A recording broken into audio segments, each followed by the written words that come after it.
আসসালামু আলাইকুম। প্রিয় বাংলাদেশ, আশা করি সবাই ভালো আছেন।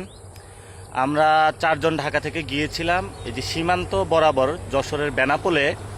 সেখানে হলো ভারত থেকে তারা তাদের যারা ভোটার তালিকা থেকে বাদ দিয়েছে তাদেরকে বাংলাদেশে পুশিন করার চেষ্টা চালাচ্ছিল। তো একটা পরিবারকে তারা হলো 3 দিন ধান ক্ষেতের মধ্যে বসিয়ে রাখে, বাংলাদেশেও অ্যাকসেপ্ট করতেছিল না। ভারত তাদেরকে হলো কাঁটাতার ঠেলে বাংলাদেশে পাঠিয়ে রাখে। তো বাংলাদেশের সীমান্ত ব্যবস্থা দুর্বল, সীমান্ত হত্যা এবং এই যে পুশিন করে প্রায় 30 লক্ষ লোককে এবং তাদের ফ্যামিলি সহ বাংলাদেশে তারা পাঠানোর চেষ্টা করছে, যেটা হলো আমাদের পুরো সার্বভৌমত্বের জন্য হুমকি। এমনি আমাদের এখানে রোহিঙ্গা আমরা ক্রাইসিস থেকে এখনো উত্তরণ করতে পারি নাই। এমত অবস্থায় এই ধরনের বড় একটি বিপর্যয়ের মধ্য দিয়ে বাংলাদেশ যাচ্ছে।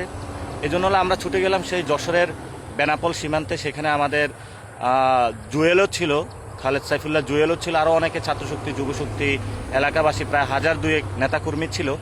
আমরা সেখানে যেই জায়গাতে তাদেরকে পুশিন করেছিল সেখানে গিয়েছিলাম। তো গতকালকে যেটা হয়েছে, গতকালকে আমরা আজকে যাব এটা শুনে সেই মানুষগুলোকে ভারত ফিরিয়ে নিতে বাধ্য হয়েছে এবং এলাকাবাসীর সাথে আমরা কথা বলেছি, তাদেরকে স্লোগান শিখিয়েছি যাতে হলো সীমান্তে কোনো নাগরিককে হত্যা করলে তারা লাশ নিয়ে মিছিল করে, ঐক্যবদ্ধভাবে দাঁড়ায়, বিজিবিরা কীভাবে আমরা শক্তিশালী করতে হয় এই কথাগুলো বলেছি। এবং সাথে সাথে বাংলাদেশের সার্বভৌমত্ব এবং মর্যাদাকর বাংলাদেশ কীভাবে আমরা গড়তে পারি সে বিষয়ে আমরা সীমান্তবাসীর সাথে কথা হয়েছে। তো আমি আজকে আপনাদের মোবাইলে একটা ভিডিও নিলাম এবং এটা একদম সেলফি ভিডিওতে করছি, কারণ আমার ঝিনাইদহতে যে ক্যামেরাটা ছিল সবগুলা আমাদের ক্যামেরা প্রোডাকশন টিমে যা ছিল সব কিছু হলো এই ছাত্রদল হলো চুরি করে ডাকাতি করে নিয়ে গিয়েছিল। যাক, আল্লাহ ভরসা, এখন মোবাইল আছে, মোবাইল দিয়ে ভিডিওটা করলাম।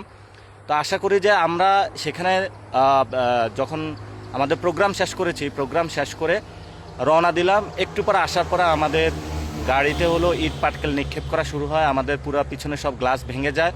আল্লাহর রহমতে আমরা নিরাপদে আছি এবং আমরা আপনাদের উদ্দেশ্যে বলবো যে বাংলাদেশের পক্ষে দাঁড়ান। এখানে কোনো এনসিপি, জামাত, বিএনপি কোনো দলাদলি নাই। বাংলাদেশের এটা জায়গা। আপনার ইন্ডিয়া দেখেন, ন্যাশনাল সিকিউরিটি হলে সব দল একসাথে মিটিংয়ে বসে।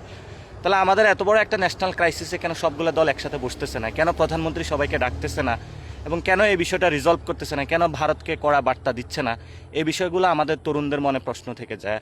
তা আমরা তরুণরা বাংলাদেশে ঐক্যবদ্ধ, বাংলাদেশের 18 কোটি মানুষ যারা ডায়াসপোরাতে, আমাদের যতদিন শরীরে রক্ত থাকবে ততদিন আমরা ইনশাল্লাহ সীমান্ত রক্ষা করে যাব। সীমান্ত এবং সার্বভৌমত্বের প্রশ্নে, ইসলাম এবং মুসলমানদের প্রশ্নে আমরা বাংলাদেশে কোনো আপোষ করব না। সবাই ভালো থাকবেন, দোয়া করবেন আমাদের জন্য। আসসালামু আলাইকুম। ইনকিলাব জিন্দাবাদ।